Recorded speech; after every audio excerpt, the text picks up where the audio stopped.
Hindi pa ganoon katagal, nagkaroon ng malaking pagbabago sa larangan ng astronomiya. Nalaman natin na ang mga planeta ay halos palaging bahagi ng mga bituin. Halos bawat bituin na nasuri natin ng mabuti ay napag-alamang may sarili itong sistema ng mga planeta. Pero nang humupa na ng kaunti ang unang kasabikan, may natuklasan tayong mas kakaiba. Ang solar system ay hindi gaanong akma sa bagong pangkalahatang larawan na ito. Hanggang ngayon, wala pa tayong natatagpo ang sistemang tunay na kahawig ng atin. Nakakabahala ito. Maaaring matuklasan pa natin ang libu-libong sistemang tulad ng solar system gamit ang datos mula sa satellite na Gaia. O kaya'y baka ang solar system ay isang bihirang nilalang sa kalawakan dahil sa natatanging pagsasama ng mga pangyayari. At parehong posibleng mangyari ang dalawang ito. At parehong may malalim na epekto. Lalo na pagdating sa tanong kung gaano nga ba kadalang ang buhay sa universo. Sa tingin mo ba exception tayo?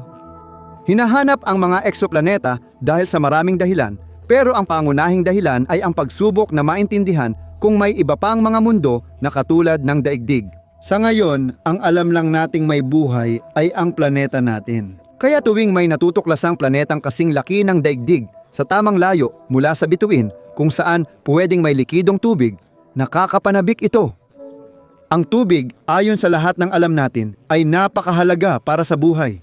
Gayunpaman, sa kabila ng dos-dosenang ganitong mga natuklasan, hindi pa rin natin alam kung ano-ano talaga ang mga salik na nagpapasimula ng paglitaw nito. Sapat na ba ang masa at distansya o mahalaga rin ang uri ng bituin? Mas lalo pang nakakaintriga kapag ang isang planetang kahawig ng daigdig ay umiikot sa paligid ng isang bituin na katulad ng araw. May alam tayong ilang ganitong kaso at pinaghihinalaan nating mas marami pa, pero maaaring hindi pa rin ito sapat. May iba pang salik din. Matagal nang itinuturing na mahalaga ang papel ni Jupiter sa kasaysayan ng daigdig, na nagpoprotekta sa panloob na solar system laban sa mga kometa at asteroid. Ilan sa mga bituin na parang araw ang kilala nating may parehong planetang gaya ng daigdig at malayong gas giant na tulad ni Jupiter. Wala ni isa. Maaaring ibig sabihin nito na napakabihira ang ganitong sistema o baka hindi lang natin sila natutuklasan. Nagsisimula ng magbago ang sitwasyon. Mahirap makita ang mga planeta dahil maliit at di kasing liwanag ng kanilang mga bituin. Oo, may direktang larawan dito. Ngunit hindi ito angkop para sa malawakang pagsusuri. Kaya umaasa ang karamihan ng astronomo sa dituwirang paraan. Ang mga eksoplaneta ay natuklasan noong 1,972 sa isang millisecond pulsar ng neutron star na umiikot ng 160 beses kada segundo. Ang bahagyang pagkaantala sa ritmo ng mga pulso nito ay nagpakita ng gravitasyonal na impluensya ng mga planeta. Kamangha-mangha, ngunit halos walang kaugnayan sa solar system. Sumunod ang Doppler na paraan na sumusukat sa pag-uga ng bituin sa paligid ng sentro ng masa kasama ang mga planeta. Sa dekada 90 at simula ng 2000, natuklasan ang daan-daang maiinit na Jupiter, malalaking planetang may maiikling orbit. Ang daigdig naman ay nanatiling hindi naaabot. Nagkaroon ng malaking pagbabago nang ilunsad ang teleskopyong Kepler noong 2000. Tuloy-tuloy nitong minanmanan ang 150,000 na mga bituin at itinatala ang maliliit na pagbaba ng liwanag kapag dumadaan ang mga planeta sa harap ng disk ng bituin. Pagsapit ng kalagitnaan ng 2,000 at 10 taon-taon, maliban kay Godno, nakakatuklas si Kepler ng daan-daang exoplanet, kabilang ang mga unang mundo na kahawig ng daigdig. Batay sa mga datos na ito, napagpasyahan ng mga astronomo na maaaring may humigit kumulang 11 bilyong planeta na kahawig ng daigdig sa kalawakan ng Milky Way. Kahanga-hanga ang bilang na ito, pero may isang bagay. Karamihan sa mga natuklasang sistema ay hindi talaga kahawig ng atin.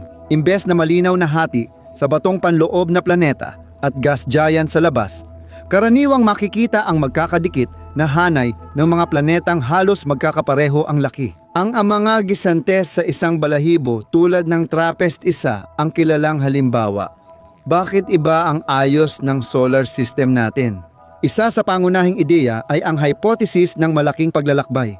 Noong una, lumapit si Jupiter sa araw, sinira ang mga nabubuong planeta at bumalik sa dati niyang pwesto. Kung ang ganitong senaryo ay bihira, maaaring ang ating pagkakaayos ay kakaiba rin.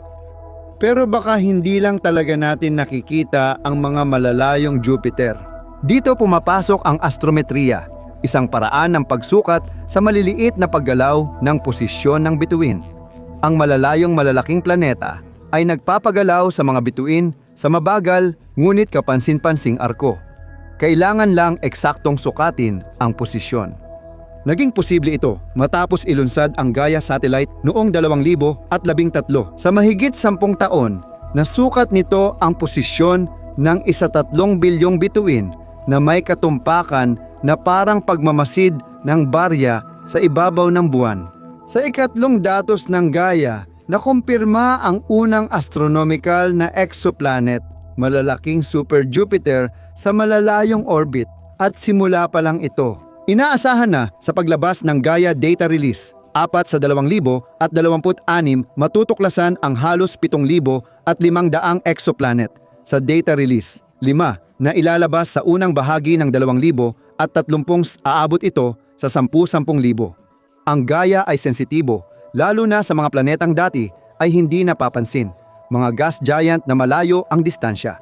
Hindi direktang makikita ng Gaia ang mga exo-Earth dahil masyadong maliit ang kanilang epekto. Pero ang mga transit mission tulad ng TEES ay mag-aaral ng mga panloob na bahagi ng parehong mga sistema. Sama-sama, magbibigay ang mga paraang ito ng halos kumpletong larawan ng mga planeta at posibleng dito matagpuan ang tunay na kopya ng sistemang solar. At kung wala, ano ang ibig sabihin nito sa ating pag-unawa sa buhay sa universo?